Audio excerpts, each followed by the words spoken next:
ఈరోజు మనము శ్రీమద్ భాగవతం 6వ స్కందం 5వ అధ్యాయం 21వ శ్లోకం నుంచి 35వ శ్లోకం వరకు చర్చించుకున్నాము. నిన్న మనం చూసాము నారదముని బోధనల్ని. ఆయన కొన్ని బోధించారు కొన్ని విషయాల గురించి హైలాశ్వస్కి. దాని తర్వాత మరి ఏం జరిగింది అనే విషయాలు ఈరోజు చర్చించుకుందాం. ఆయన బోధనల యొక్క ఫలితం ఇప్పుడు ఈరోజు మనం చూద్దామంట. మంగళాచరణ చేసుకొని స్టార్ట్ చేద్దాం. ఓం అజ్ఞానతిమిరాంధస్య జ్ఞానాంజనాశలాకయ చక్షురున్మిళితం యేన తస్మై శ్రీ గురవే నమః. శ్రీచైతన్యమనోభీష్టం స్థాపితం యేన భూతలే స్వయం రూపః కదా మహ్యం దదాతి స్వపదాంతికం. వందేహం శ్రీగురూన్ శ్రీయుతాపదకమలం శ్రీగురూన్ వైష్ణవాంశ్చ శ్రీరూపం సాగ్రజాతం సహగణ రఘునాథాన్వితాం తం సజీవం సాద్వైతం సావధూతం పరిజన సహితం కృష్ణ చైతన్యదేవం శ్రీరాధా కృష్ణ పాదాన్ సహగణ లలితా శ్రీ విశాఖాన్వితాంశ్చ. నమా ఓం విష్ణుపాదాయ కృష్ణ ప్రేష్టాయ భూతలే శ్రీమతే భక్తివేదాంత స్వామినితి నామినే. నమస్తే సారస్వతే దేవే గౌరవాణి ప్రచారిణి నిర్విశేష శూన్యవాది పాశ్చాత్యదేశతారిణి. నమో మహావదన్యాయ కృష్ణ ప్రేమ ప్రదాయతే కృష్ణాయ కృష్ణ చైతన్య నామినే గౌరత్విషే నమః. హే కృష్ణ కరుణా సింధో దీనబంధు జగత్పతే గోపేశ గోపికా కాంత రాధాకాంత నమోస్తుతే. తప్త కాంచన గౌరాంగి రాధే బృందావనేశ్వరి వృషభానుసుతే దేవి ప్రణమామి హరిప్రియే. నీలాచల నివాసాయ నిత్యాయ పరమాత్మనే బలభద్ర సుభద్రాభ్యాం జగన్నాథాయ తే నమః. వాంఛాకల్పతరుభ్యశ్చ కృపా సింధుభ్య ఏవ చ పతితానాం పావనేభ్యో వైష్ణవేభ్యో నమో నమః. జయ శ్రీ కృష్ణ చైతన్య ప్రభు నిత్యానంద శ్రీ అద్వైత గదాధర శ్రీవాసాది గౌరభక్తవృంద. హరే కృష్ణ కృష్ణ కృష్ణ హరే హరే హరే రామ రామ రామ హరే హరే. హరే కృష్ణ. మనము ఈరోజు 21వ శ్లోకం నుంచి చర్చించుకోవడం ఆరంభిద్దామంట. 21వ శ్లోకం. ఇతి వ్యవసిత రాజన్ హర్యశ్వ ఏకచేతసః ప్రయయుస్తం పరిక్రమ్య పంతానాం అనివర్తనం. శుకదేవ్ గోస్వామి ఏమంటున్నారంటే, ఓ రాజా, ఈ విధంగా నారదముని యొక్క బోధనల్ని శిక్షణల్ని ఆదేశాలని విని హర్యాశ్వాసు ప్రజాపతి దక్షుడి యొక్క పుత్రులు సంపూర్ణంగా అర్థం చేసుకున్నారు. వాళ్ళు దాని పట్ల సంపూర్ణమైన నమ్మకం కూడా కలిగింది. వాళ్ళందరూ కూడా నమ్మారు ఆయన చెప్పిన ఈ బోధనల్ని ఆదేశాలని. వాళ్ళందరూ కూడా ఒకే నిర్ణయానికి వచ్చారు. ఈ విధంగా అందరూ కలిసి ఒకే నిర్ణయానికి వచ్చేసి ఇలా నారదమునినే వాళ్ళ యొక్క ఆధ్యాత్మిక గురువుగా స్వీకరించి ఆ ఆధ్యాత్మిక గురువు అయిన నారదముని చుట్టూ పరిక్రమ చేసి నారదముని చూపించిన ఆ మార్గాన్ని అనుసరించి, ఏ మార్గాన్ని అనుసరించి అయితే ఒక్కసారి భౌతిక ప్రపంచాన్ని నుంచి బయటికి పడతాము, మళ్ళీ తిరిగి భౌతిక ప్రపంచానికి మళ్ళీ తిరిగి రామన్నమాట. అంటే సన్యాసం తీసుకున్నారన్నమాట వాళ్ళందరూ. ఇక్కడ మనకు ఈ యొక్క శ్లోకం నుంచి మనం అర్థం చేసుకునేది ఏంటంటే, తాత్పర్యంలో దీక్ష అంటే అసలు ఏమిటి, ఒక శిష్యుడు మరియు గురువు యొక్క కర్తవ్యం ఏమిటి. గురువు ఎప్పుడైనా సరే శిష్యుడికి ఏం చెప్పాలంటే, ఇలా చెప్పకూడదు ఎప్పుడు. అంటే గురువు ఎప్పుడు ఇలా చెప్పకూడదు, మీరు ఈ మంత్రం తీసుకోండి, నాకు కొన్ని డబ్బులు ఇచ్చేసేయండి, తర్వాత ఈ విధంగా మీ మంత్రాన్ని జపించేస్తే మీ జీవితంలో మీ కోరికలన్నీ కూడా తీరిపోతాయి. మీకు ఏమేమి కోరికలు ఉన్నాయో, మీకు ఏమేమి సమస్యలు ఉన్నాయో అన్నీ కూడా వెళ్ళిపోతాయి. మీరు ఈ మంత్రం జపించుకుంటూ వెళ్ళిపోండి. నాకు మాత్రం డబ్బులు ఇచ్చేయండి. ఫీజ్ ఇచ్చేయండి.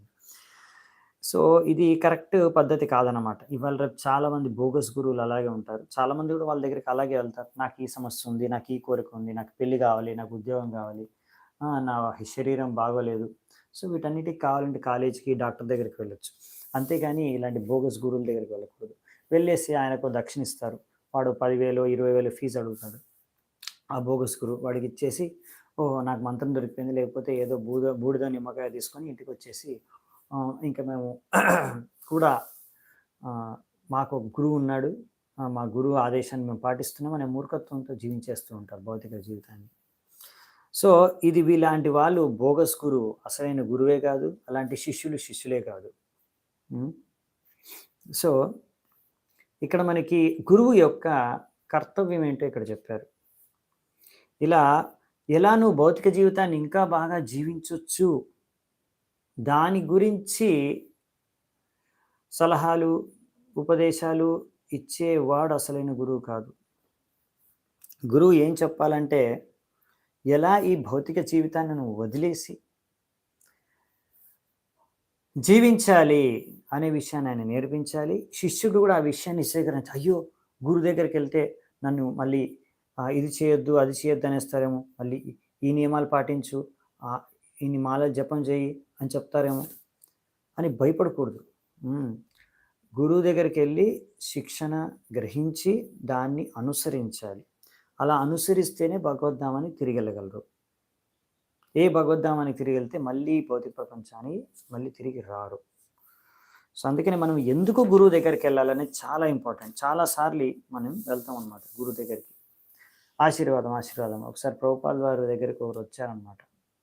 అలాగే భారతదేశంలో చాలామంది ఉంటారు కదా, గురువు కనిపిస్తే వెళ్ళేసి ఆశీర్వాదం ఇవ్వండి మహారాజ్, మాకు స్వామి గురుగారు ఆశీర్వాదం ఇవ్వండి. సో, ప్రభుపాల్ వారి దగ్గరికి వస్తే ప్రభుపాల్ వారితో పాటు 2-3 సన్యాసులు కూడా కూర్చున్నారు ఆయన శిష్యులు. సో, ఇద్దరు వచ్చేసి, స్వామీజీ మీ ఆశీర్వాదం ఇవ్వండి, మీ ఆశీర్వాదం ఉంటే చాలు, మాకు ఇంకేం అవసరం లేదు, మీరు ఆశీర్వదించండి మమ్మల్ని. సో, ప్రభుపాల్ వారు అన్నారు, నేను ఆశీర్వదించాను కూడా మిమ్మల్ని, ఇక్కడ చూస్తున్నారా మా శిష్యుల్ని, అలా అయిపోతారు మరి మీరు, ఓకేనా, ఆశీర్వాదం ఇవ్వమంటారా అనగానే పారిపోయారు. సో, జనాలకి ఏంటంటే ఆశీర్వాదం ఎందుకు కావాలి, స్వామిది గురుది ఆశీర్వాదం ఎందుకు కావాలి, భౌతిక ప్రపంచంలో ఇంకా భౌతిక జీవితం బాగా భోగించే విధంగా జీవించడానికి వాళ్ళకి ఆశీర్వాదం కావాలన్నమాట, స్వామీజీ నుంచి, గురువు నుంచి. ఇలాంటి వాటి కోసం గురువు దగ్గరికి వెళ్ళకండి. అలాంటి ఆశీర్వాదాలు ఇచ్చేవారు బోగస్ గురువులు, అలా వెళ్ళే శిష్యులు కూడా బోగస్ శిష్యులు. సో, అదే ఇక్కడ చెప్తున్నారన్నమాట. స్వర బ్రహ్మణి నిర్భాత్ ఋషికేశ పదాంబుజే అఖండం చిత్తమావేశ్య లోకాననుచరన్ ముని.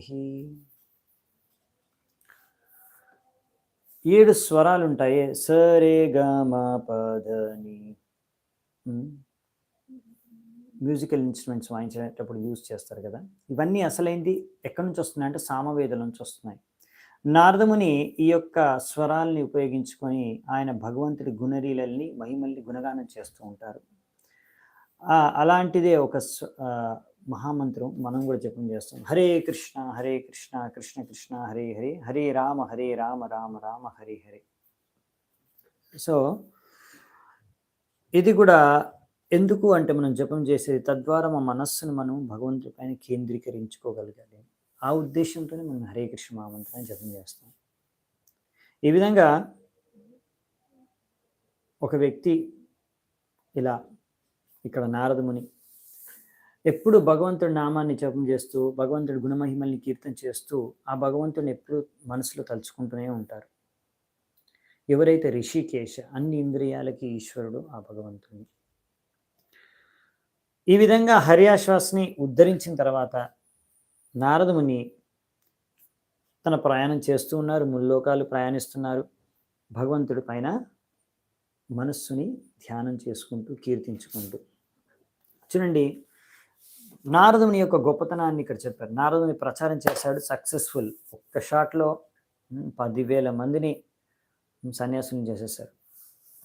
10,000 మందిని భక్తులుగా మార్చేశారు. 10,000 మందికి ముక్తి మార్గాన్ని చూపించారు. సో, ఇక్కడ నారదముని యొక్క గొప్పతనాన్ని మనం అర్థం చేసుకోవచ్చు. ఇలా అందుకనే నారదముని ఎప్పుడు కూడా ఆయన ఉద్దేశ్యం ఇదే అనమాట. ఎలాగైనా సరే బద్ధజీవుల్ని ఉద్ధరించి వీళ్ళకి ముక్తి ప్రసాదించాలి. అందుకని మన ఆచార్యులు భక్తి వినోద్ ఠాకూర్ ఒక గానం పాడారు. नारद मुनि भजाए बिना राधिक रमण नामे, नाम अमनि उदित है भकत गीत सामे, अमीय धारा वरिष गण श्रवण युगल गीया, भकत जना सगने नाचे भारी आपन हिया, मधुरीपुरा सब पाशी मातय जगत जाने, के हवा कंडे के हवा नाचे के माते माने माने, पांचवदना नारदे धरी प्रेमे रसगन रोला, कमलासना नाचिए बोले बोल बोल हरि बोला, सहस्रानना परम सुखे हरि हरि बोली गाया, नाम प्रभावे मातिल विश्व नाम रस सब पाय, श्री कृष्ण नाम रसने स्फुरी पुरल अमर आशा, श्री रूप पदे याचाय इह भक्ति विनोद दास. మన ఆచార్యులు భక్తి వినోద్ ఠాకూర్ ఈ గానాన్ని రచించారు. నారదముని ఇలా గానం పాడినప్పుడు ఎలా పాడతారంటే ఆయన నారదముని భజాయ వీణ రాధిక రమణ నామే, ఆయన వీణ వాయిస్తూ రాధిక రమణ కృష్ణుడి యొక్క నామాల్ని ఇలా కీర్తిస్తూ చెప్పిస్తారంట. నామామని ఉదిత హోయ్ భగత గీత సామే, ఇలా ఆయన భగవంతుడు నామాల్ని రాధిక రమణ నామాన్ని ఉచ్చరిస్తూ గానం చేస్తున్నప్పుడు అప్పుడు భక్తులందరూ కూడా ఆ యొక్క అద్భుతమైన సంగీతానికి భగవంతుడి నామాన్ని విని వాళ్ళు కూడా భగవంతుడి నామాన్ని గానం చేస్తారంట. ఈ విధంగా భక్తులందరూ కూడా ఆ గానంలో ఎంతో సంతృప్తి చెంది ఆ సంకీర్తనంలో నృత్యం చేయడం మొదలు పెడతారు. అలా నృత్యం చేస్తూ వాళ్ళు ఎంతో ఉన్మత్తంలో స్థాయిలోకి వెళ్ళిపోతారు. ఎంతో అమృతాన్ని పానం చేస్తారు. మధురిపుర అదే రాశారు ఇక్కడ అన్నమాట. మధురిపుర అశభ పాసి మాతాయ జగత జానే. ఈ విధంగా కొంతమంది నృత్యం చేస్తూ ఉంటారు, కళ్ళల్లోంచి నీళ్ళు వస్తూ ఉంటాయి. కొంతమంది నృత్యం చేయలేకపోతే వాళ్ళు హృదయంలోనే నృత్యములు చేస్తుంటారు లోపల. శివుడు కూడా నారదమునిని కౌగిలించుకొని ఆయనతో ఇలా మాట్లాడుతూ ఆయన కూడా ఎంతో ఆనందంతో నారదమునితో కలిసి నృత్యం చేస్తారు. శివుడు కూడా, బ్రహ్మదేవుడు కూడా వచ్చి అందరినీ హరిబోల్ హరిబోల్ అని చెప్పి నృత్యం చేస్తారు. ఇంద్రుడు కూడా వచ్చి ఆ యొక్క నృత్యంలో సంకీర్తనంలో పాల్గొంటాడు. ఆయన కూడా హరిబోల్ హరిబోల్ అనేసి నృత్యం చేస్తాడు. ఈ విధంగా భగవంతుడి నామము ముల్లోకాల్లో అన్ని లోకాల్లో మొత్తం విశ్వంలో వ్యాపించేసి అందరినీ హరినామంలో ఉన్మత్తం చేసేస్తుంది. అందుకే భక్తి వినోద్ ఠాకూర్ అంటున్నారు, ఈ విధంగా మొత్తం విశ్వమంతా హరినామంలో ఉన్మత్తం అయిపోయినప్పుడు నాకు అసలైన సంతృప్తి కలుగుతుంది, నా కోరిక నెరవేరుతుంది. అందుకే నేను శ్రీల రూపగోస్వామి యొక్క పాద పద్మాల పైన ప్రార్థన చేసుకుంటున్నాను. ఈ యొక్క హరినామం యొక్క సంకీర్తనము ఇలా నిరంతరం కొనసాగు కాక అని. ఇదనమాట ఈ యొక్క గానం యొక్క అర్థం. బ్రహ్మ ఎవరు? నారదముని యొక్క గురువు, తండ్రి. అవునా? సో ఈ నారదముని ఎవరు? వ్యాసదేవుని యొక్క గురువు. వ్యాసదేవులు ఎవరు? మధ్వాచార్యుల యొక్క గురువు. వీళ్ళందరి గురించి ఎందుకు చెప్తున్నాం? ఎందుకంటే మన సాంప్రదాయం ఇది. మన సాంప్రదాయం ఏంటి? గౌడియ మాధవ సాంప్రదాయం. బ్రహ్మ మాధవ గౌడియ మాధవ. ఎవరైనా అడిగితే మీది ఏం సాంప్రదాయం అంటే చెప్పాలి. ఇస్కాన్ ఏ సాంప్రదాయం? ఇస్కాన్ది బ్రహ్మ మధ్వ గౌడియ వైష్ణవ సాంప్రదాయం. బ్రహ్మ నుంచి స్టార్ట్ అయింది. అవునా? బ్రహ్మ మధ్వాచార్యులు ఉంటారు మన సాంప్రదాయంలో. బ్రహ్మ మధ్వ గౌడియ అంటే మనం అందరం కూడా రాధాకృష్ణ ఉపాసకులు. సాంప్రదాయం. ఇంకా ఈ యొక్క దేశాన్ని కూడా గౌడ దేశం అంటారు, బెంగాల్ని. అయితే ఇప్పుడు ఇక్కడ మనం అందరం కూడా నారదముని యొక్క సాంప్రదాయంలోని శిష్యులమే. ఈ ఇస్కాన్ హరే కృష్ణ ఉద్యమం, ఈ ఇస్కాన్ ఏదైతే ఉందో ఆర్గనైజేషన్, ఇదంతా కూడా ఈ యొక్క బ్రహ్మ మధ్వ గౌడీ వైష్ణవ సాంప్రదాయంలోనే వస్తుంది. హరే కృష్ణ కృష్ణ కృష్ణ హరే హరే, హరే రామ రామ రామ హరే హరే. ఈ విధంగా మనము నారద ముని యొక్క పద చిహ్నాల్ని అనుసరిస్తూ మనం కూడా హరే కృష్ణ మహామంత్రం జపం చేస్తున్నాం, సంకీర్తనం చేస్తున్నాం, భగవత్నామ సంకీర్తనం. ఇలా చేయడం ద్వారానే బద్ధ జీవులకి ముక్తి లభించే ఏకైక మార్గం. అదే ఇక్కడ భాగవతంలో, భగవద్గీతలో, చైతన్య చరితామృతంలో చెప్పింది. అందుకే మనం గీత, భాగవతం, చైతన్య చరితామృతం రెగ్యులర్గా చదవాలి. ఇవి చదవడం ద్వారా, హరే కృష్ణ మహామంత్రం సంకీర్తనం చేయడం ద్వారా, జపం చేయడం ద్వారా భగవంతుడి సంతృప్తి చెందుతాడు. ఈ విధంగా మనము ఆధ్యాత్మిక జీవితంలో ఇలాంటి నారదముని శిక్షణలు పొంది మనం కూడా ముందుకు వెళ్ళగలము. ఈ విధంగా ఒకవేళ మనం సంకీర్తనం చేసి గీతా, భాగవతం, చైతన్య చరితామృతం చదివి నారదముని కనుక సంతృప్తి చేయగలిగితే అప్పుడు తప్పకుండా భగవంతుడు శ్రీకృష్ణుడు కూడా సంతృప్తి చెందుతాడు. ఋషికేశుడు యస్య ప్రసాదాత్ భగవత్ ప్రసాదు. ఎలా మనము భగవంతుడిని సంతృప్తి పరచాలి, ఇది సీక్రెట్ అండి.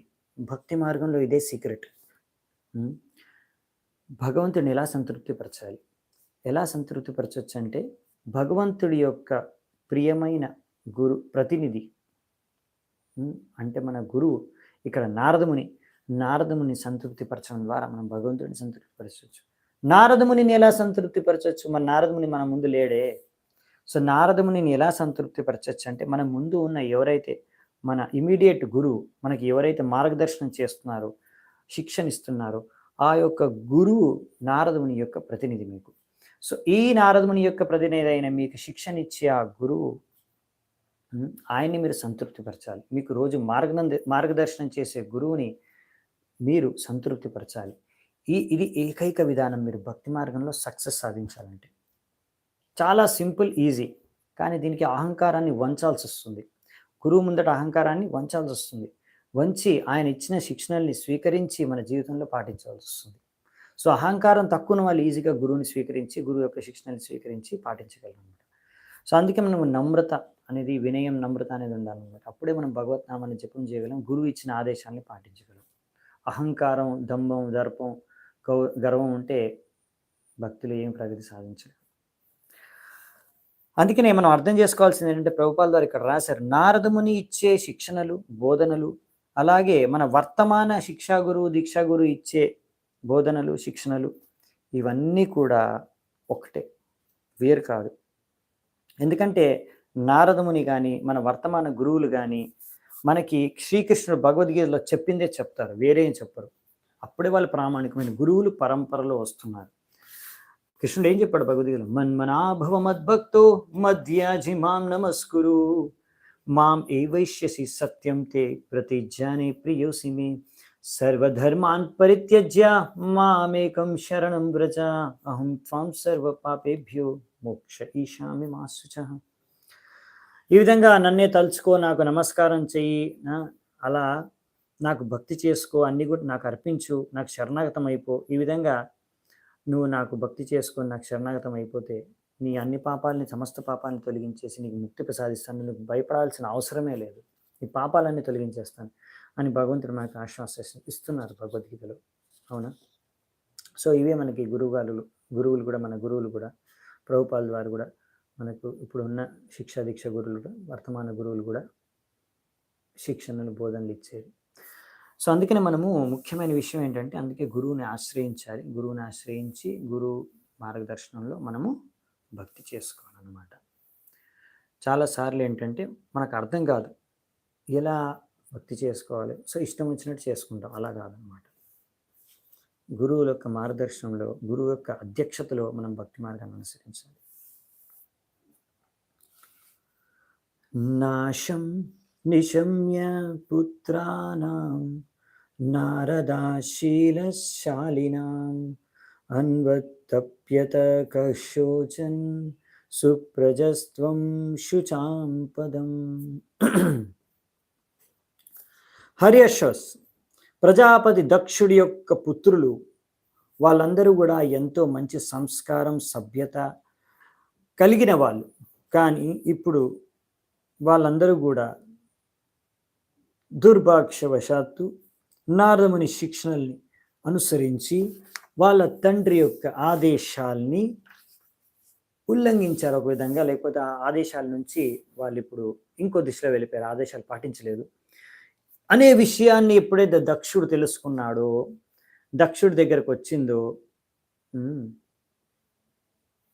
Naradamuni when Daksha heard this news which was brought to him by Naradamuni, Naradamuni ఈ విషయం చెప్పాడు, ఇలా మీ పుత్రులందరూ కూడా 10,000 మంది సన్యాసులు అయిపోయారు కూడా అని.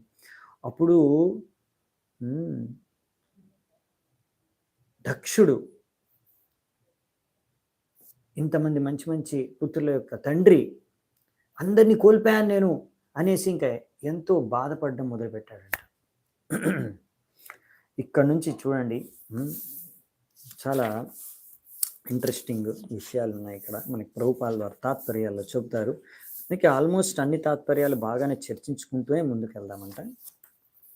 ఇప్పుడు ఈ తాత్పర్యంలో ఏం చెప్తున్నారంటే, హర్యాశ్వాస్ ఎవరైతే ప్రజాపతి దక్షులు ఈ యొక్క పుత్రులు ఎంత మంచి సంస్కారం, సభ్యత, తెలివి, వైరాగ్యం అన్ని కలిగిన వాళ్ళు వెళ్ళారు ఈ తండ్రి యొక్క ఆజ్ఞని నెరవేర్చడానికి, తపస్సు చేసుకోవడానికి నారాయణ సరస్సులో. నారదముని చూశాడు, ఇంత మంచి సభ్యత, సంస్కారం ఉన్న వ్యక్తి, ఎంత తపస్సు చేసే శక్తి ఉన్న వ్యక్తి ఈ విధంగా భౌతిక ప్రపంచంలో బద్దీ అయిపోవడానికి తపస్సు చేయడం అవసరమా? ఇలాంటి జ్ఞానము, సంస్కారం ద్వారా ఈ యొక్క భౌతిక కార్యాలని ఆ వ్యక్తి వదిలేయాలి, త్యాగం చేసేయాలి అనేసి నారదుని వాళ్ళకి శిక్షణ ఇచ్చేశారు. నారదుని ఆదేశాలు, ఉపదేశాలు, బోధనల్ని విని వాళ్ళందరూ కూడా వాళ్ళు ఎంతో స్వీకరించి వాళ్ళు పాటించారు. ఈ విషయాన్ని తెలిసిన దక్ష ప్రజాపతి ఎంతో ఆనందం పొందవలసింది పోయి, అరే నారదుని మా యొక్క పుత్రుల్ని ఉద్ధరించేశాడు, వాళ్ళకి ముక్తి ప్రసాదించాడు, భౌతిక బంధనాల నుంచి వాళ్ళకి ముక్తి ప్రసాదించేశాడు, ముక్తి మార్గాన్ని చూపించేశాడు అని ఆనందపడాల్సింది పోయి ఎంతో బాధపడ్డాడు. అలాగే మేము కూడా ఇక్కడ చాలామంది యువకుల్ని వీలైనంత మటుకు కృష్ణ భావనామృతంలోకి తీసుకొచ్చి వాళ్ళకి ఎంతో మంచి లాభం సమకూర్చడానికి చూస్తున్నాము. కానీ ఈ యొక్క కొంతమంది యువకుల యొక్క తల్లిదండ్రులు ఇది తెలుసుకొని, అయ్యో మా కొడుకు బ్రహ్మచారి అయిపోయాడా, అయ్యో మా కొడుకు సన్యాసి అయిపోయాడా అనేసి చాలా బాధపడుతున్నారు. ఇంకా ఇస్కాన్కి వ్యతిరేకంగా కూడా ప్రచారం చేస్తున్నారు. ఇస్కాన్ వాళ్ళందరూ మీ కొడుకును బ్రహ్మచారి చేస్తాడు, మీ కొడుకును కూడా సన్యాసి చేస్తాడు, కాబట్టి మీరు ఇస్కాన్ పంపించకండి మీ కొడుకుని అని కూడా అందరికీ ప్రచారం చేస్తున్నారు ఇలాంటి తల్లిదండ్రులు. కానీ ఇది ప్రభుపాల్ వారు రాశారు తాత్పర్యంలో చూడండి. కానీ ప్రజాపతి దక్షుడు ఇలా నారదముని పట్ల అలాంటి ప్రసారం ఏం చేయలేదు. కానీ తర్వాత మనం చూస్తాము, దక్షుడు నారదమునిని శపిస్తాడు. ఎప్పుడో చూద్దామంట, ఈరోజు కాదు, నెక్స్ట్ క్లాస్లో చూద్దాము. నారదముని ఇంత మంచి కార్యాలు చేస్తున్నాడు, ఆయన అందరి బాగు కోరే ఈ ప్రచారం చేస్తున్నాడు. కానీ భౌతిక జీవితమే ఇటువంటిది, భౌతిక ప్రపంచమే ఇటువంటిది, భౌతిక వ్యక్తులే ఇటువంటి వారు. సో ఇలా భౌతిక తల్లిదండ్రులు అంటే భౌతిక చేతనతో కూడుకున్న తల్లిదండ్రులు వాళ్ళు ఎప్పుడు కూడా నేను ఎలా పిల్లల్ని కన్నాను, వాళ్ళు కూడా పెళ్లి చేసుకోవాలి, వాళ్ళు కూడా అలాగే పిల్లల్ని కనాలి, మళ్ళీ వాళ్ళు కూడా పెళ్లి చేసుకోవాలి, మళ్ళీ వాళ్ళు కూడా పిల్లల్ని కనాలి. సో అలా కోరుకుంటారనమాట. ఆ విధంగా అలా పిల్లల్ని కనాలి, డబ్బులు సంపాదించాలి, మంచి భౌతిక సువిధలతో బాగా భోగించి బాగా తిని తిరిగి ఇలాగే దానికోసం బాగా కష్టపడాలి. సో ఇలాంటి జీవితాన్నే వాళ్ళు ఎలా ఈ యొక్క బద్ధ జీవితాన్ని బందీ అయిపోయి, ఈ యొక్క భౌతిక ప్రపంచంలో ఎలా బందీ అయిపోయి ఇక్కడే rating in materialistic life, rating అంటే కుళ్ళిపోతున్నారనమాట. వాళ్ళు ఈ యొక్క కుళ్ళిపోయిన జీవితాన్ని వాళ్ళు జీవిస్తున్నారు, కుళ్ళిపోయిన భౌతిక జీవితాన్ని వాళ్ళు ఎలా జీవిస్తున్నారు, నా కొడుకు కూడా నేను ఎలా కుళ్ళిపోయి జీవిస్తున్నాను అలాగే ఈ భౌతిక ప్రపంచంలో వాడు కూడా కుళ్ళిపోయి జీవించాలి అని కోరుకుంటున్నారు. అందుకనే వాళ్ళు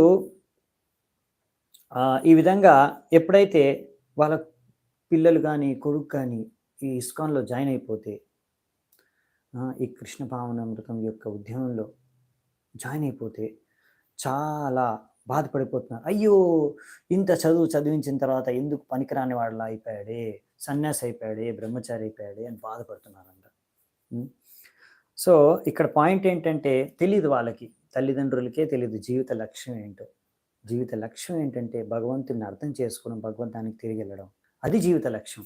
డబ్బులు సంపాదించి పెద్ద బంగ్లా కట్టుకొని, పెద్ద పెళ్లి చేసుకొని, పిల్లల్ని కనేసి ఇక్కడ సంసారంలో భౌతిక కార్యాల్లో లిప్తమైపోవడం కాదు అసలైన జీవిత లక్ష్యం. అందుకనే తల్లిదండ్రులకి ఇంకా ఇలాంటి మా ఇస్కాన్ కృష్ణ భావనామృతం యొక్క ఉద్యమం, కృష్ణ చైతన్య ఉద్యమం మధ్యలో ఈ యొక్క వైరత్వం, ఎనిమిటీ ఎంతో కాలం నుంచి ఉంది. దక్ష ప్రజాపతి నారదముని నుంచి. నారదముని అంటే ఇప్పుడు ఇస్కాన్ అనమాట. అంతేగా నారదముని యొక్క సాంప్రదాయంలోనే మనం వచ్చేది ఇస్కాన్ కూడా. అందుకనే ఇప్పుడు నారదమునినే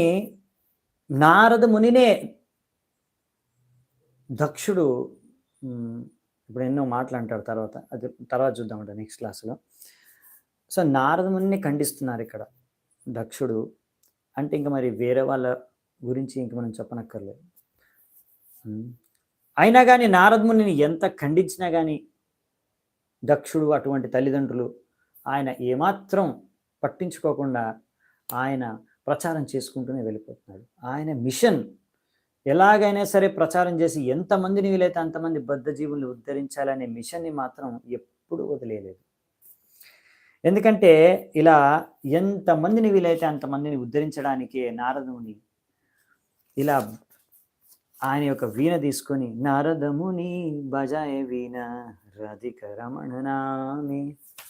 సో చాలామంది తల్లిదండ్రులకి ఎవరైతే ఇంకా భగవద్గీత భాగవతం ఎప్పుడు చదువుకోలేదో, ఇస్కాన్ గురించి తెలియదో, సినిమాలు మాత్రమే చూశారు, సినిమాల్లో నారదముని మాత్రమే చూశారు, వాళ్ళు అనుకుంటారు నారదముని ఒక కామెడీ క్యారెక్టర్ అని. కామెడీ క్యారెక్టర్ కాదు, చాలా serious character. So Naradamuni ఫాలోవర్సే ISKCON ప్రచారకులు. 24వ శ్లోకం. సభూయ పాంచజన్యాయాం అజేన పరిసాన్వితః పుత్రానజనయ దక్షః సవలాశ్వాన్ సహస్రిణః. సో ఇక్కడ అనువాదంలో చెప్తున్నారన్నమాట, ప్రజాపతి దక్షుడు ఇంకా బాధపడుతున్నా, అయ్యో నా పుత్రులందరూ కూడా కోల్పోయాను నేను అనేసి అలా ఏడుస్తుంటే అప్పుడు బ్రహ్మదేవుడు వచ్చి ఆయన ఓదార్చాడు అనమాట. నాయన ఏమి కంగారు పడకు, ఇంకో 1000 మంది పుత్రుల్ని నువ్వు కను, మళ్ళీ 10,000 పోతే పోయారు, నీ భార్య యొక్క గర్భం పాంచజని నుంచి ఇంకొక 1000 మందిని కను, ఈసారి వారి పేరు శవలాశ్వాస్ అని పెట్టుకో. సో ఇప్పుడు ఇంకో 1000 మంది శవలాశ్వాస్ అనే పుత్ర సంతానాన్ని కను అనేసి వారికి ఓదార్చి ఇంకో సలహా ఇచ్చాడు బ్రహ్మదేవుడు. అందుకనే దక్షుడికి ప్రజాపతి దక్ష అని పేరు పెట్టారు. ఎందుకంటే ప్రజల్ని పెంచడంలో, అంటే సంతానాన్ని ఉత్పన్నం చేయడంలో దక్షుడు అన్నమాట, చాలా ఎక్స్పర్ట్. మొదటిసారి 10,000 మందిని కన్నాడు, వాళ్ళందరూ సన్యాసం తీసుకుని వెళ్ళిపోయారు. నెక్స్ట్ మళ్ళీ 1000 మందిని అంటున్నారు. సో ఈ సెకండ్ సెట్, ఈ 1000 మంది పుత్రుల్ని శవలాశ్వాస్ అంటారు. ప్రజాపతి దక్షుడు చాలా ఎక్స్పర్ట్ అన్నమాట. ఆయన ఎంత ఎక్స్పర్ట్గా పిల్లల్ని కనేస్తున్నాడో కొడుకుల్ని, అంతే ఎక్స్పర్ట్గా ఇంకా చెప్పాలంటే నారదముని అలాగే ఎంతో ఎక్స్పర్ట్గా, ఎంతో దక్షతతో వాళ్ళకి ప్రచారం చేసి వాళ్ళందరినీ కూడా ఈ భౌతిక బంధన జీవితం నుంచి ముక్తులు చేసేసి వాళ్ళందరికీ కూడా ఆధ్యాత్మిక జీవితం, ఆధ్యాత్మిక మార్గాన్ని వాళ్ళకి చూపించేస్తున్నారు. సో అందుకనే ఇలా భౌతికంగా దక్షులు అయిన దక్ష ప్రజాపతి ఆధ్యాత్మిక దక్షులైన నారదమునితో అంగీకరించకపోవచ్చు, మతభేదం ఉండొచ్చు. అయినా కానీ అలా అన్నంత మాత్రాన నారదముని ఎప్పుడు కూడా హరే కృష్ణ మహామంత్రం జపించడం కానీ ప్రచారం చేయడం కానీ మానేరు. సో విషయం ఏంటంటే భౌతికవాదులు ఎప్పుడు కూడా అంగీకరించరు ఈ విషయం పైన. భౌతిక జీవితంలో భౌతిక చేతనతో ఉన్న భౌతికవాదులు, కర్ములు వాళ్ళు ఎప్పుడు కూడా అంగీకరించరు. అదేంటి ఈ హరే కృష్ణ చెప్పించడం అవసరమా, ఇప్పుడు అవసరమా, ముసలోళ్ళు అయినాక చచ్చే ముందు కదా కృష్ణారామ అనుకునేది, ఇప్పుడు నుంచి ఎందుకు, ఇప్పుడు చదువుకొని డబ్బు సంపాదించి పెళ్లి చేసుకొని తర్వాత పిల్లల్ని కానీ మళ్ళీ వాళ్ళని కూడా చదివించి మళ్ళీ వాళ్ళకు కూడా పెళ్లి చేసి మళ్ళీ వాళ్ళకు కూడా, సో అలా చేసుకోవాలి కదా, అలా చచ్చిపోయే ముందు కదా కృష్ణారామ అనుకునేది అని వాదిస్తారు, చాలామంది వాదిస్తారు. అలా వాదించే వాళ్ళు ఎప్పటి నుంచో వాదిస్తున్నారు. దక్ష ప్రజాపతి సమయం నుంచి అలాంటి తల్లిదండ్రులు ఇప్పుడు కూడా వాదిస్తున్నారు. భవిష్యత్తులో కూడా వాదిస్తూనే ఉంటారు. సో వాళ్ళ గురించి పట్టించుకోకూడదు మనం. మనం ప్రచారం చేయాలి. హరే కృష్ణ మహామంత్రం జపం చేయాలి. దీన్ని ఎప్పుడు కూడా వదులుకోకూడదు. భౌతికవాదులు, కర్ములు మిమ్మల్ని ఏమంటున్నారు? వాళ్ళు వాళ్ళు ఒప్పుకుంటున్నారా? వాళ్ళకి అంగీకారంగా ఉందా లేదా? వాళ్ళకి సమ్మతమైన కాదు. వాళ్ళు ఎప్పుడూ అంగీకరించరు. సో వాళ్ళ గురించి పట్టించుకోకూడదు. సో మనం జపం చేయాలి, హరినామం చేయాలి, ఇంకొకరికి జపం చేయించాలి. ఇక్కడెక్కడ కూడా కాంప్రమైజ్ అవ్వకూడదు. అదే మనకు నారదముని బోధించేది. తే చ పిత్ర సమాధిష్టాః ప్రజాసర్గే ధృతవ్రతాః నారాయణ సరో జగ్ముర్ యత్ర సిద్ధాస్వపూర్వజైః పూర్వజాః. ఇప్పుడు మళ్ళీ తండ్రి యొక్క ఆజ్ఞ ప్రకారం ఈ రెండవ సెట్ అన్నమాట.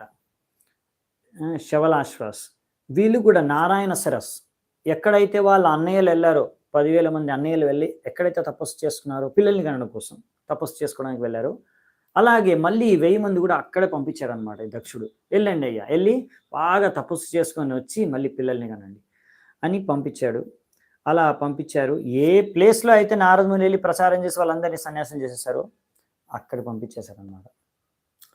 ఈ విధంగా ఇప్పుడు మళ్ళీ అక్కడికి వెళ్ళి శవలాశ్వాస్ కూడా కఠోరమైన తపస్సులు చేస్తున్నారు.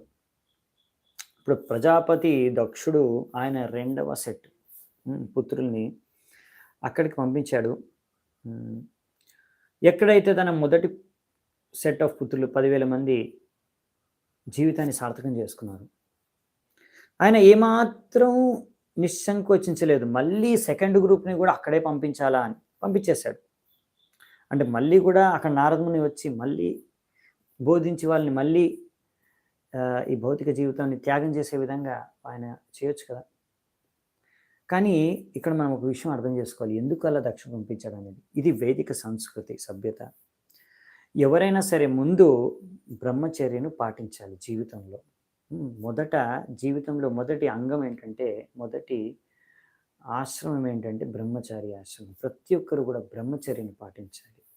దాని తర్వాతే గృహస్థాశ్రమంలోకి ప్రవేశించి పిల్లల్ని కనాలి. అంతేగాని బ్రహ్మచర్య ఆశ్రమం పాటించకుండా డైరెక్ట్గా గృహస్థాశ్రమంలోకి ప్రవేశించకూడదు. ఇది వేదిక సిస్టమ్ అన్నమాట, వేదిక సిస్టమ్. అందుకనే ప్రజాపతి దక్షుడు పంపించాడు, వెళ్ళండి, వెళ్ళి మీరు కూడా అక్కడ తపస్సు చేసి బ్రహ్మచర్యం పాటించి మళ్ళీ రండి తిరిగి. అక్కడ రిస్క్ ఉంది. మళ్ళీ నారదముని వచ్చేసి మళ్ళీ అక్కడ వాళ్ళని కూడా ప్రచారం చేసే వాళ్ళని కూడా మళ్ళీ ఆధ్యాత్మిక మార్గం వైపు తీసుకెళ్ళి మోక్ష మార్గం వైపు మళ్ళించే అవకాశం ఉంది. కానీ ఇప్పుడు ఒక బాధ్యతాయుతమైన తండ్రిలాగా దక్షుడు ఆయన ఏమాత్రం నిస్సంకోచించలేదు. ఎందుకంటే ఇది ఆయన నేర్చుకున్నాడు. ఇలాంటి సంస్కృతి, వైదిక సంస్కృతి, వర్ణాశ్రమ ధర్మాన్ని సరిగ్గా పాటించాలి. సో ఫస్ట్ ఆశ్రమం వచ్చేసి బ్రహ్మచారి ఆశ్రమం కాబట్టి వాళ్ళు పాటించాలి. తపస్సు చేసుకోవాలి, ముందు తపస్సు చేసుకోవడం నేర్చుకోవాలి. ఇది సంస్కృతి సభ్యత, తపస్సు చేసే సభ్యతను నేర్చుకోవాలి ముందు అనే విషయంతోనే, ఉద్దేశంతోనే పంపించారు అక్కడికి. అందుకనే దాని తర్వాత ఆయన వాళ్ళ మీద ఇంకా వాళ్ళ ఇష్టం, వాళ్ళు తపస్సు చేసుకుంటారు. మళ్ళీ వాళ్ళ తర్వాత వాళ్ళ జీవితం సార్థకం చేసుకోవడానికి ఏ మార్గాన్ని అనుసరించి భగవద్ధామాన్ని తిరిగి వెళ్తారో అది వాళ్ళ ఇష్టం అనమాట. లేకపోతే ఇక్కడ ఉంటారా అనేది. ఎట్టి పరిస్థితుల్లోనూ ఒక తండ్రి యొక్క కర్తవ్యం ఏంటంటే తన పుత్రులకి సరైన విద్యాభ్యాసం, సంస్కృతి, సభ్యత ఇవన్నీ కూడా నేర్పించాలి. దాని తర్వాత వాళ్ళు డిసైడ్ చేసుకుంటారు. ఎవరు? పిల్లలు. పెద్ద అయిన తర్వాత ఏం చేయాలి, నేను బ్రహ్మచారి నుంచి సన్యాసిగా మారాలా, గృహస్థగా మారాలా, లేకపోతే ఏం చదువుకోవాలి, ఏం జాబ్ చేయాలి, ఏం బిజినెస్ చేయాలి, వాళ్ళు నిర్ణయించుకుంటారు సొంతంగా. తండ్రి యొక్క బాధ్యత ఏంటంటే వాళ్ళని సొంతంగా నిర్ణయం తీసుకునే అంత స్థాయికి కావాల్సిన విద్యాభ్యాసం, సంస్కృతి, సభ్యత, బుద్ధి, తెలివి అంత ప్రసాదించడం. అలా ఎప్పుడు కూడా ఎవరైతే బాధ్యతాయుతమైన తండ్రులు ఉన్నారో వాళ్ళు ఎప్పుడు కూడా వాళ్ళ పిల్లలని ఇలా ఎవరైతే కృష్ణ భావనామృతంలోకి వచ్చి ఆధ్యాత్మిక జీవితంలో ప్రగతి సాధిస్తున్నారో వాళ్ళని అడ్డుకోకూడదు. ఇది తండ్రి యొక్క లక్ష్యం కాదు, తండ్రి యొక్క బాధ్యత కాదు. తండ్రి యొక్క బాధ్యత ఏంటంటే తన యొక్క కొడుకుకి సంపూర్ణంగా 100% చాయిస్ ఇవ్వాలి, ఫ్రీడమ్ ఇవ్వాలి, మొత్తం స్వతంత్రం ఇవ్వాలి. నీ ఇష్టం. నీకు ఒకవేళ ఆధ్యాత్మిక జీవితం బాగా నచ్చుతుంది, ఇలా గురువు యొక్క ఆదేశాలని పాటించి నేను ఆధ్యాత్మిక జీవితాన్ని అనుసరిస్తాను అంటే అనుసరించు అని సంపూర్ణమైన స్వేచ్ఛతో స్వాతంత్రాన్ని ఇవ్వాలన్నమాట వాళ్ళకి. వారు అసలైన బాధ్యతాయుతమైన తండ్రి. అందుకనే, ఎందుకంటే తల్లిదండ్రులు ముందే చెప్పుకున్నాం కదా, తల్లిదండ్రులకు ముఖ్యమైన కర్తవ్యం ఏంటంటే ఎలాగైనా సరే మన యొక్క సంతానము, పిల్లలు వాళ్ళు భక్తి మార్గాన్ని అనుసరించాలి. ఇదే వారి జీవితంలో మొట్టమొదటి కర్తవ్యం పిల్లల్ని కన్న తర్వాత. కాబట్టి ఒకవేళ అలా పిల్లలు, కొడుకులు వాళ్ళు ఒకవేళ ఇక్కడ పుత్రుల గురించి చెప్తున్నారు, వాళ్ళ పుత్రులు వాళ్ళు అలా బ్రహ్మచర్యం చేసి తర్వాత ఆధ్యాత్మిక జీవితాన్ని అనుసరించి సన్యాసం తీసుకోవాలనుకుంటే వారిని ప్రోత్సహించి వాళ్ళకి ఆ స్వేచ్ఛని ఇవ్వాలన్నమాట. అంతేగాని వాళ్ళని అడ్డుకోకూడదు ఎప్పుడైనా సరే. అందుకనే ఇక్కడ ఆ విషయాన్ని క్లియర్గా చెప్పారనమాట ప్రభుపాదుల వారు. ఎందుకంటే ఇప్పుడున్న తల్లిదండ్రులు చాలామంది చిన్నప్పటి నుంచి వాళ్ళకు కూడా వేదిక సంస్కృతి, సభ్యత, గీత, భాగవతం అసలు ఏమీ తెలియదు, జ్ఞానమే లేదు. సో అందుకనే వాళ్ళకి తెలియదు అసలు. బయట వాళ్ళ మాటలు వినేస్తారనమాట. ఓ మీ కొడుకు ఇస్కాన్కి వెళ్తున్నాడా, ఏం చేస్తున్నావు అసలు, వాడిని ఎందుకు ఇస్కాన్కి పంపిస్తున్నావు ఇప్పుడు అనేసి బెదిరించేస్తారు, భయపెట్టించేస్తారు. వీళ్ళు భయపడిపోతారు, పేరెంట్స్ భయపడిపోతారు. అలా భయపడిపోకూడదు. అలాంటి కర్మిలు, భౌతికవాదులు అలాగే చెప్తారు.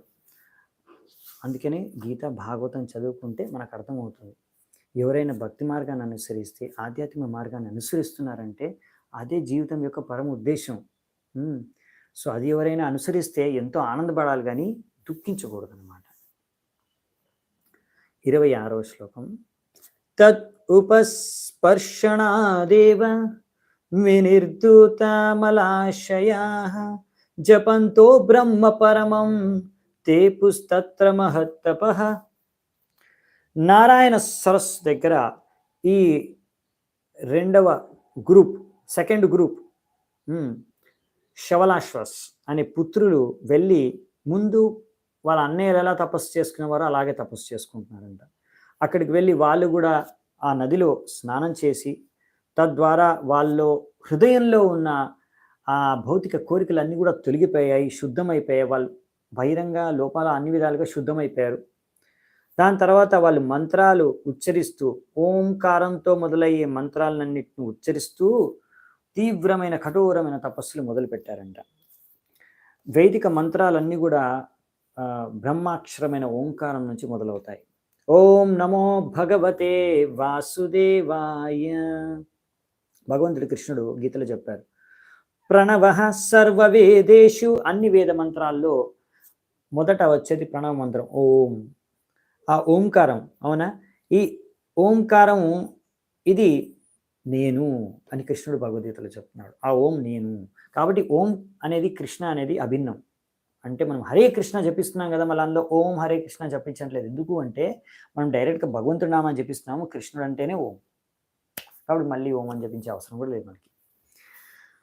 కాబట్టి ఏమాత్రం తేడా లేదు ఓంకారం పేర్లు మరియు కృష్ణుడి పేర్లు. అందుకనే మనము ఇక్కడ హరే కృష్ణ మహామంత్రాన్ని ఎందుకు జపిస్తున్నామంటే, ముఖ్యంగా మనకు శ్రీ చైతన్య మహాప్రభులు ఈ కలియుగంలో హరేర్నామైవ కేవలం, హరే కృష్ణ మహామంత్రాన్ని మాత్రమే జపించండి అని చెప్పారు. కాబట్టి ఏ వేదిక మంత్రాలు ఏవైతే ఓంకారంతో మొదలవుతున్నాయో ఇంకా హరే కృష్ణ మహామంత్రానికి ఏమాత్రం తేడా లేదు. అందుకని మనము ఇక్కడ హరే కృష్ణ మహామంత్రాన్ని మనము ఈ యొక్క కలియుగం యొక్క ధర్మము, దాన్ని నామ సంకీర్తనం మనం చేస్తున్నాం. నెక్స్ట్ 27, 28వ శ్లోకాలు. అభక్ష్య కతిచిన్మాసాన్ కతిచిత్ వాయుభోజనాః ఆరాధ్యన్ మంత్రమిమం అభ్యస్యంత ఇడస్పతిం. ఓం నమో నారాయణాయ పురుషాయ మహాత్మనే విశుద్ధ సత్వధిష్ణాయ మహాహంసాయ ధీమహి. కొన్ని నెలల ఇలా ప్రజాపతి యొక్క, దక్షుడి యొక్క పుత్రులు శవలాశ్వులు నీరు మాత్రమే తాగి, గాలిని మాత్రమే తిని బతికారు, తపస్సు చేస్తున్నారు. ఇలా కఠోరమైన తపస్సు చేసుకుంటూ వాళ్ళు ఈ మంత్రాన్ని ఉచ్చరించారు. ఏమని? ఓం నమో నారాయణాయ. మేము నా యొక్క నమస్కారాన్ని నారాయణుడికి చేసుకుంటాం, ఆ పరమేశ్వర భగవంతుడికి.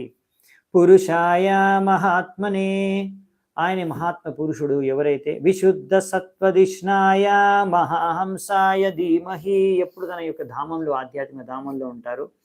ఆయన ఎప్పుడు కూడా పరమహంస పురుషుడు, ఆయనకి మా ప్రణామాలు అర్పించుకుంటున్నాము అని వాళ్ళు ఆ భగవంతుడికి ప్రార్థిస్తూ ఆ మంత్రాన్ని, భగవత్నామాన్ని జపం చేస్తూ మంత్ర రూపంలో వాళ్ళు తపస్సు చేస్తున్నారు అక్కడ నారాయణ సరస్సులు. ఈ శ్లోకాల నుంచి మనకు అర్థమయ్యేది ఏంటంటే, మహామంత్రము జపించుస్తున్నాం మనం, హరే కృష్ణ మహామంత్రం కానీ ఏ వేదిక మంత్రాలు జపించినా కానీ దాంతోపాటు తపస్సు అనేది చేయాలి. తపస్సు చేయకుండా ఓన్లీ మంత్రం చేస్తే కాదు. మరి మనం ఏం తపస్సు చేస్తామండి? కలియుగంలో మనము తపస్సు ఇక్కడ ఇంత కఠోరమైన తపస్సులు అంటే ఓన్లీ నీరు తాగి గాలిని పీల్చుకొని ఉండగలుగుతాము మనము. అక్కడ నెలల పాటు అలా ఉన్నారంట, అంటే ఏం తినలేదు ఇంకా వాళ్ళు. కాబట్టి కలియుగంలో మనము ఇంత కఠోరమైన తపస్సును మనం చేయలేము. కనీసం మనం అందుకనే ఈ 4 నియమాలనైనా పాటించాలి. ఇదే మనం చేయవలసిన తపస్సు, చేసే తపస్సు కలియుగంలో. అవైద్య స్త్రీ సంగం చేయకూడదు, మాంసాహారం తినకూడదు, ధూమ్రపానం, ఇంకా మద్యపానం ఇటువంటి పదార్థాలని సేవించకూడదు, ఇంకా ద్యూత క్రీడం ఆడకూడదు. ఈ విధమైన తపస్సును మనము చేస్తూ హరే కృష్ణ మహామంత్రాన్ని కనుక జపిస్తే తప్పకుండా ఈ మంత్రం బాగా పనిచేస్తుంది, మనకి మంచి ఎఫెక్ట్ చూపిస్తుంది అన్నమాట. కానీ ఎప్పుడు కూడా మనం ఈ తపస్సుని వదిలేయకూడదు. అందుకనే వీలైతే మనం కూడా గంగా, యమున ఇటువంటి నదుల్లో స్నానం చేయొచ్చు, లేకపోతే సముద్రంలో స్నానం చేయొచ్చు. ఇది కూడా ఒక తపస్సులో అంగం. మన కృష్ణ భావనామృత ఆందోళన ఇందులో. అందుకనే మేము బృందావనంలో, మాయాపూర్లో, నవద్వీప్ మాయాపూర్లో 2 పెద్ద పెద్ద మందిరాలని కట్టాము. ఎందుకంటే అక్కడ గంగా, యమున ఉంది. అక్కడికి వెళ్ళి వాళ్ళు అక్కడ స్నానం చేసి హరే కృష్ణ మహామంత్రం జపం చేసుకొని వాళ్ళ జీవితాన్ని సార్థకం చేసుకొని భగవద్ధామానికి తిరిగి వెళ్ళిపోగలరని ఈ ఉద్దేశంతోనే మందిరాలు కట్టింది బృందావనంలో, మాయాపూర్లో. ఇతి తానపి రాజేంద్ర ప్రజా సర్గదియో ముని ఉపేత్యాన్నారద ప్రాహ వాచ కూటాని పూర్వవత్. ఓ రాజా పరీక్షిత్, నారద ముని ఈ ప్రజాపతి యొక్క, దక్షుడి యొక్క 2వ సెట్ ఆఫ్ సన్స్ శవలాశ్వాస్ వాళ్ళని చూసారు.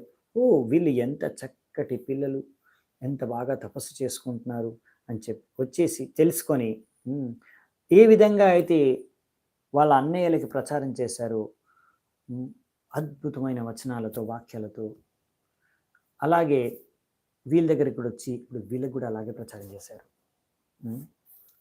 దాక్షాయణ సంశృణుత గదతో నిగమం మమ అన్విచ్చతాను పదవీం భ్రాత్రాణం భ్రాతృవత్సలా. దక్షుడు యొక్క పుత్రులైన శవలాశ్వ దగ్గరికి వెళ్ళి ఆయన చెప్తున్నారు, ఓ ప్రియమైన పుత్రులారా, నా యొక్క ఈ యొక్క సూచనల్ని మీరు శ్రద్ధాపూర్వకంగా వినండి. మీరందరూ మీ యొక్క అన్నయ్యల పట్ల మీకు ఎంతో ప్రేమ, ఆప్యాయత ఉందని నాకు తెలుసు హరియాశ్వాస్ పట్ల. అందుకని మీరు కూడా నిజంగా మీకు అలాంటి ఆప్యాయత, ప్రేమ వారిపైన ఉంటే వారు అనుసరించిన మార్గాన్ని మీరు కూడా అనుసరించాలి కదా అనేసి నారద ముని వాళ్ళకి చెప్పారు. చాలా సింపుల్గా చెప్పేశారు. వాళ్ళకి ఒక స్టోరీ వినిపించారు. అర్థం కాని స్టోరీ, ఎంత ఈజీగా అర్థం కాదు, చాలా కష్టమైన స్టోరీ మనకి. వీళ్ళకి మాత్రం ఇంకా సింపుల్గా చెప్పేశారు. మీకు నిజంగా వాళ్ళ మీద ప్రేమ, ఆప్యాయత, అసలైన ప్రేమ, వాళ్ళు అనుసరించిన మార్గాన్ని అనుసరించాలి. మీరు తమ్ముడు కదా, మరి అన్నయ్య ఏ మార్గాన్ని అనుసరించాలో తమ్ముడుగా నువ్వు ఆయన మార్గాన్ని అనుసరిస్తేనే కదా అసలు నిజంగా ఆయన పైన నీకు ప్రేమ, ఆప్యాయత ఉన్నట్టు. సో ఈ విధంగా నారదముని వారిలో ఉన్న ప్రేమ, ఆప్యాయతను సరైన విధంగా ఛానలైజ్ చేశారనమాట. సో వాళ్ళని చెప్పారు, మీరు కూడా ఆ విధంగా మీ అన్నయ్యని అనుసరించండి. ముఖ్యంగా ఏంటంటే ఈ ఫ్యామిలీ పట్ల, అంటే పరివారం పట్ల, పరివార సభ్యుల పట్ల మనకు చాలా కనిష్టమైన సంబంధం ఉంటుంది. అందుకే నారదముని ఆ సంబంధాన్ని ఉపయోగించుకొని తద్వారా ఈ హరయాశ్వస్తో వాళ్ళకున్న సంబంధాన్ని ఉపయోగించుకొని ఈ విధంగా వారికి సరైన మార్గదర్శనం చేశాడనమాట. నిగమ అని ఇక్కడ చెప్పారు, గదతో నిగమమ్మ. నిగమ అంటే వేదాలు అనమాట. ఇక్కడ నిగమ అంటే వేదాల్లో ఉండే శిక్షణలు, బోధనలు. శ్రీమద్ భాగవతంలో ఏం రాశారు? నిగమకల్పతరోర్గలితం ఫలం. వేదిక శాస్త్రాల్లో ఉండే ఆదేశాలు, ఉపదేశాలు అవన్నీ కూడా శ్రీమద్ భాగవతం సారం. ఇది వేదిక ఉపదేశాలు, వేదిక శాస్త్రాలు అన్నీ ఒక చెట్టు అయితే శ్రీమద్ భాగవతం అనేది దాని యొక్క పరిపక్వత చెందిన ఫలం. నారదముని ఈ యొక్క ఫలాన్ని అందరికీ పంచడం ఆయన పని. అందుకే ఆయన వ్యాసదేవుడికి కూడా చెప్పాడు, ఈ మహాపురాణమైన శ్రీమద్ భాగవతాన్ని రచించండి. ఈ భాగవతాన్ని చదవడం, వినడం ద్వారానే మనిషి జీవితం సార్థకమైపోతుంది. అనర్థోపశమం సాక్షాత్ భక్తి యోగం మధుక్షజే లోకస్యా జనతో విద్వాంస్ చక్రే సాత్వత సంహితాం. ఈ యొక్క బద్ధ జీవాత్మ ఎన్నో రకాల భౌతిక కష్టాలు పడుతూ ఉంది. కానీ ఇవన్నీ కూడా ఎలా తొలగిపోగలవు అంటే మనము భక్తి చేసుకోవడం ద్వారా. కానీ చాలామంది ప్రజలకు విషయం తెలియదు. అందుకే ఇక్కడ చెప్తున్నారు అనమాట వ్యాసదేవుడు. అందుకే ఈ యొక్క వేదిక గ్రంథాన్ని, ముఖ్యంగా శ్రీమద్ భాగవతాన్ని రచించారు ఈ ఉద్దేశంతోనే.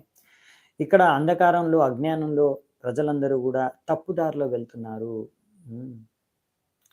అందుకనే ఎందుకు దీన్ని అనర్థ అంటారు. ఇది సరైన దారి కాదు. ఎందుకు వెళ్తున్నారు? ఇక్కడ వెళ్తే నేను ఈ దారిలో వెళ్తే నాకు ఆనందం కలుగుతుంది.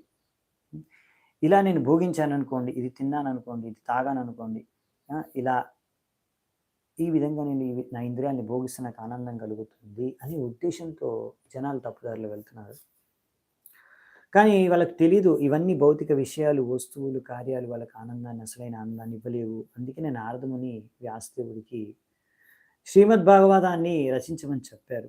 వ్యాసదేవుడు నారదముని యొక్క ఆదేశాన్ని పాటించే శ్రీమద్ భాగవతాన్ని రచించారు. ఇది వేదాల యొక్క సారం, వేదాల యొక్క అసలైన ఫలము ఈ శ్రీమద్ భాగవతం. 31వ శ్లోకం. భ్రాత్రాణం ప్రాయణం భ్రాత యోను తిష్టత్ ధర్మవిత్ సపుణ్య బంధు పురుషో మరుద్భిస్సహ మోదతే.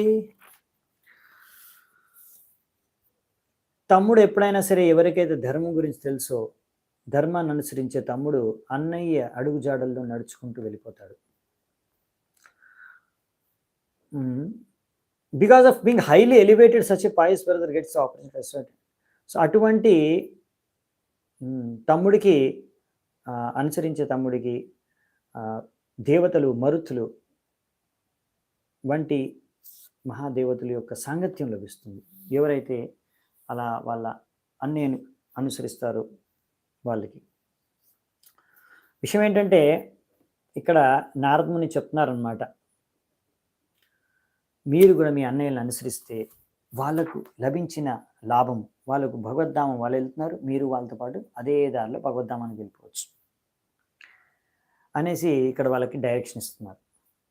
ఏతావత్ ఉక్త ప్రయాయౌ నారదో మోగదర్శన తేపిచ్చాన్వగమం మార్గం భ్రాత్రణామేవ మారిష. శుకదేవ్ గోస్వామి అంటున్నారు ఏమని ఇప్పుడు చెప్తున్నారు, ఓ సర్వశ్రేష్టమైన ఆర్యులు,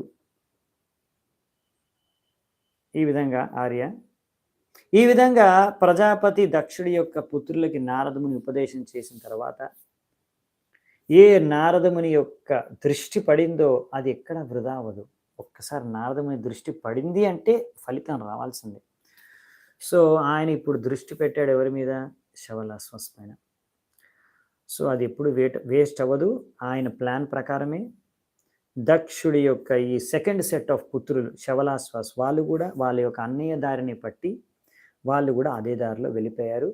ఇప్పుడు వాళ్ళు కూడా పుత్ర సంతానం లేకపోతే ఇంకా పిల్లల్ని సంతానం కనడానికి వాళ్ళకి ఇప్పుడు ఏమీ ఇంట్రెస్ట్ లేదు. సంపూర్ణంగా కృష్ణ భావనామృతంలో యుక్తమైపోయారు. సదృచీనం ప్రతీచీనం పరస్యానుపతం గతాః నాద్యాపి తే నివర్తంతే పశ్చిమాయామినిరీవ. శవలాశ్వులు ఇలా సరైన మార్గాన్ని అనుసరించారు. ఏదైతే ఇక్కడ ఇచ్చారు, అందుకనే చూడండి. Which is optimal by mod of life meant to achieve devotional service of the mercy of the supreme. ఈ మార్గాన్ని అనుసరించడం ద్వారా వాళ్ళకి భక్తి లభిస్తుంది, భగవంతుడి యొక్క కృప లభిస్తుంది. అంటే వాళ్ళు ఏ మార్గాన్ని అనుసరించారంటే ఏ మార్గం ద్వారా వాళ్ళు భక్తి చేసుకోవచ్చు, భగవంతుడి యొక్క కృపని పొందవచ్చు, ఆ మార్గాన్ని అనుసరించారు. ఎలాగైతే like nights that have gone to the west they have not return even till now. ఒక్కసారి అలా వెళ్ళిపోయారు ఆ మార్గంలో, మళ్ళీ తిరిగి ఇప్పటి వరకు రాలేదు. ఎలాగైతే ఒక్కసారి రాత్రి అయిపోతుంది కదా, దాని తర్వాత అంటే ఇక్కడ nights that have gone to the west అంటే పశ్చిమ వైపు సూర్యుడు అస్తమించినప్పుడు మళ్ళీ అక్కడ నుంచి ఉదయించాడు కదా, అలా. ఏ తస్మిన్ కాల ఉత్పాతాన్ బహూన్ పశ్యాన్ ప్రజాపతి పూర్వవన్నారద కృతం పుత్రనాశం ఉపాశృణోత్. ఇప్పుడు మరి దక్షుడు ఈ సమయంలో ఆయన ఇంట్లో కూర్చొని చూస్తున్నాడు అనమాట. అన్ని అపశకునాలే కనిపిస్తున్నాయి. ఇక్కడ ఒక అపశకునం, ఇక్కడ ఒక అపశకునం, ఇక్కడ ఒక అపశకునం. తర్వాత ఆయనకు సమాచారం అందేసింది.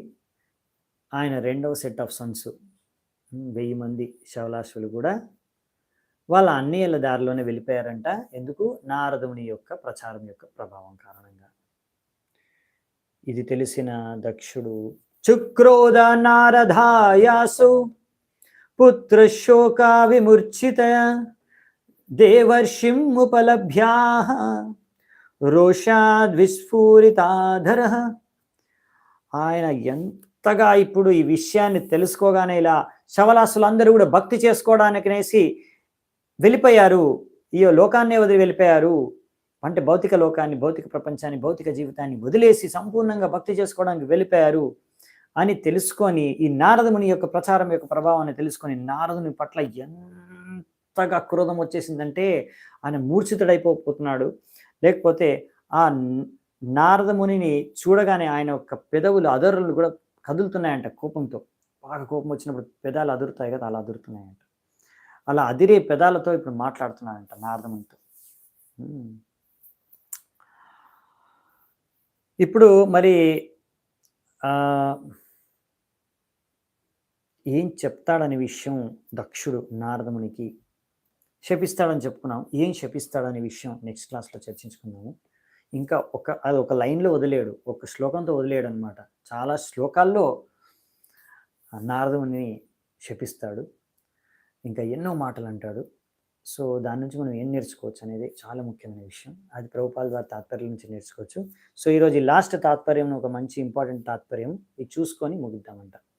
విశ్వనాథ్ చక్రవర్తి ఠాకూర్ మనకి మన ఆచార్యులు ఇక్కడ తాత్పర్యంలో చెప్తున్నారు. నారదముని అనుకుంటున్నాడు అనమాట, నేను స్వయంభూమను నుంచి వీళ్ళ వంశాన్ని అంతా ప్రతి ఒక్కరిని ఉద్ధరించుకుంటూ వెళ్తున్నాను. స్వయంభూమను, ప్రియవ్రత, ఉత్తానపాద, తర్వాత ఉత్తానపాద యొక్క పుత్రుడు ధ్రువ, దాని తర్వాత ప్రాచీని బరిని కూడా ఉద్ధరించాను. ఏ ప్రాచీని బరి అయితే కర్మకాండి కార్యక్రమం లిప్తం అయిపోయినాడు, ఆయన కూడా ఉద్ధరించేశాను. కానీ ప్రజాపతి దక్ష ఆయన పుత్రుల్ని 2 సెట్ల పుత్రుల్ని కూడా ఉద్ధరించేశాను. కానీ దక్షుణ్ణి ఇంకా ఉద్ధరించలేదే, దక్షుడు మిగిలిపోయాడు. చూడండి, నారదుని యొక్క ప్రచారం చేయాలి అనే, ప్రతి ఒక్కరికి ప్రచారం చేసి ప్రతి ఒక్కరిని ఉద్ధరించాలనే పట్టుదల, ఇది ఆయన యొక్క దయ, అనుకంప బద్ధజీవుల పట్ల. అందుకనే నారదుని తెలిసి కూడా ఇప్పుడు దక్షుడు చాలా నా పైన కోపం మీద ఉంటాడు. ఫస్ట్ టైం కూడా నా పైన కోపం ఇచ్చుకున్నాడు, కానీ ఇప్పుడు ఇంకా ఆయన కోపం రెట్టింపు అయ్యి ఉంటుంది అని తెలిసినా కానీ ఎంత రిస్క్ అయినా పర్వాలేదు, ఎలాగైనా దక్షుడు ఒకడు మిగిలిపోయాడు, ఆయన ఉద్ధరించాల్సిందే అనే ఉద్దేశంతో నారదముని దక్షుడు ముందుకు వెళ్ళాడంట. సో నారదముని ఇక్కడ దక్షుడు ముందుకి వెళ్ళి, ఆ దక్షుడు ఇప్పుడు ఎంతో దుఃఖంతో, క్రోధంతో ఆయన పెదాలు అదురుతున్నాయి. అలాంటి సిచ్యువేషన్లో ఆయన ముందుకు వెళ్తున్నాడు. ఎందుకు మరి ఇంత దుఃఖంలో ఉన్నప్పుడు ఎందుకు వెళ్ళాలి? పుత్రులు వెళ్ళిపోయారు అనే దుఃఖంలో ఉన్నప్పుడు. చాలామంది ఏంటంటే దుఃఖంలో ఉన్నప్పుడు ఒక్కొక్కసారి భక్తి చేసుకుంటారు భగవంతుడికి, కష్టాలు వచ్చినప్పుడు భగవంతుడిని తలుచుకుంటారు. సో మేబీ ఆ ఆపర్చునిటీ యూజ్ చేసుకుందామని. చూడండి, ఎప్పుడు ప్రచారకుడు నారదముని ఆపర్చునిటీ కోసం చూస్తున్నారు. ఎప్పుడు నాకు ఆపర్చునిటీ దొరుకుతుంది ప్రచారం చేయడానికి, వీడిని ఎలా భక్తి మార్గంలో తీసుకురావడానికి, ఇది ప్రచారకుడి యొక్క లక్షణం. ఇక్కడ నారదముని అందుకనే చూస్తున్నారన్నమాట. అర్థో అర్థాస్తి జిజ్ఞాసు జ్ఞాని భరతర్షభ 4 రకాల వ్యక్తులు భగవంతుడికి భక్తి చేసుకోవడానికి వస్తారు అని భగవద్గీతలో కృష్ణుడు చెప్పాడు. అర్థో అర్థార్థి. ఆర్తో అంటే దుఃఖంలో ఉన్నప్పుడు, అర్థార్థి అంటే డబ్బులు కావాల్సినప్పుడు, జిజ్ఞాసు అంటే ఏదో కోరిక, అంటే ఏదో ఏంటి, ఎందుకు, ఏమిటి, ఎలా అని తెలుసుకోవాలనుకున్నప్పుడు భగవంతుడి గురించి. జ్ఞాని అంటే అసలైన జ్ఞానంతో వచ్చేవాడు, సరైన భగవంతుడి గురించి జ్ఞానం తెలుసుకోవాలని వచ్చేవాడు. వీళ్ళు నలుగురు భక్తి మార్గానికి వస్తారనమాట, భగవంతుడి దగ్గరకు వస్తారు. ప్రజాపతి దక్షుడు ఇప్పుడు ఇక్కడ ఎంతో దుఃఖంలో ఉన్నాడు, కోల్పోయాను, సంతానం కోల్పోయాను, పుత్రులు కోల్పోయానని దుఃఖంలో ఉన్నాడు. కాబట్టి నారదుని అనుకున్నాడు, ఇది మంచి అవకాశం నాకు ఇతనికి ప్రచారం చేయడానికి, భక్తిలోకి తీసుకురావడానికి. మరి నారదుని ఈసారి మాత్రం వెళ్తాడు. కానీ దక్ష ప్రజాపతి మరి ఆయన ముందుకు వెళ్ళినప్పుడు, నారదముని ముందుకు వచ్చినప్పుడు దక్ష ప్రజాపతి నారదుని ఎన్ని మాటలు అంటాడు అది మనము నెక్స్ట్ క్లాస్లో చూద్దామంట. అప్పటి వరకు సెలవు. ఎందుకు ఓపిక విన్నందుకు చాలా చాలా ధన్యవాదాలు మీ అందరికీ. శీల ప్రభుపాదికి జై. గ్రంథరాజ్ శ్రీమద్ భాగవతం की जय. సమవేత కౌర భక్త వృందకి జై. నితాయి గౌర్ సీతనాథ్ ప్రేమానందే.